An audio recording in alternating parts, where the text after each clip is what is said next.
নমস্কার, দীপা স্টার্লিং চ্যানেলে আপনাদের সবাইকে স্বাগত। আজকে আমি আপনাদের সাথে শেয়ার করব একটি ছোট্ট ভিডিও ইভিনিং স্ন্যাক্সের।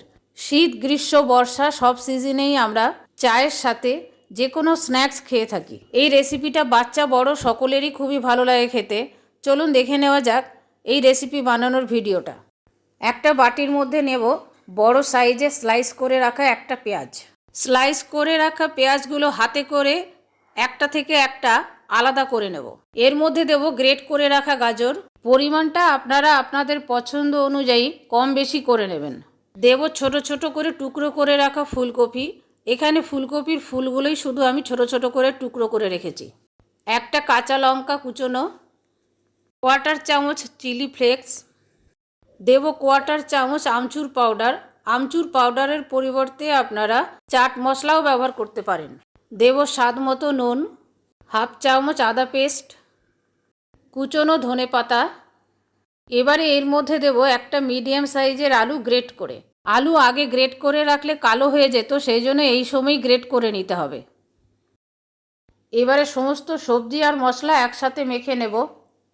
এবারে এই সমস্ত সবজি 2 টেবিল চামচ কর্নফ্লাওয়ার, 2 টেবিল চামচ চালের গুঁড়োর মিশ্রণ দিয়ে ভালো করে মেখে নেব। মিশ্রণটা আমি একবারে দেব না, আরেকটু দেব, কারণ মাখাটা এখনও ঝরঝরে আছে। এবারে বাকি চালের গুঁড়ো আর কর্নফ্লাওয়ারের মিশ্রণটা দিয়ে দেব। এমনভাবে মাখতে হবে যেন আঠা আঠা হয়ে এরকম একটা পেঁয়াজির শেপ দেওয়া যেতে পারে। সব শেষে দেব হাফ টেবিল চামচ গরম মশলা গুঁড়ো। ভালো করে মেখে নেব গরম মশলা গুঁড়োটা দেওয়ার পর। আপনারা চাইলে চালের গুঁড়ো কর্নফ্লাওয়ারের সাথে বেসনও ব্যবহার করতে পারেন। সব কিছু ভালো করে মাখা হয়ে গেল।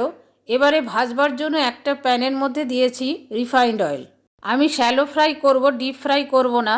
এবারে চ্যাপটা চ্যাপটা করে এইরকমভাবে মিশ্রণটা তেলের মধ্যে দিয়ে দেব।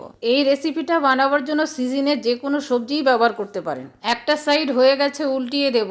এই রেসিপিটা বাচ্চাদের জন্য খুবই ভালো। অনেক সময় বাচ্চারা ভেজিটেবলস খেতে চায় না। এইভাবে যদি বাচ্চাদের সন্ধেবেলায় বানিয়ে দেওয়া হয় স্ন্যাক্স হিসেবে, তাহলে ওরা খুশি হয়ে খেয়ে নেবে। বাচ্চারা এমনিতেই ভাজাভাজি খেতে ভালোবাসে। মিডিয়াম ফ্লেমে বারবার উল্টে পাল্টে স্ন্যাক্সগুলো ভেজে নিতে হবে।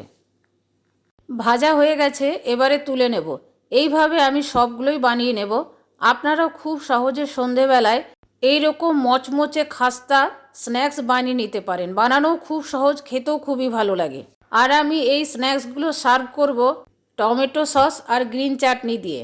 স্ন্যাক্সগুলো চালের গুঁড়ো আর কর্নফ্লাওয়ার দেওয়ার জন্য খুবই মচমচে হয়েছে।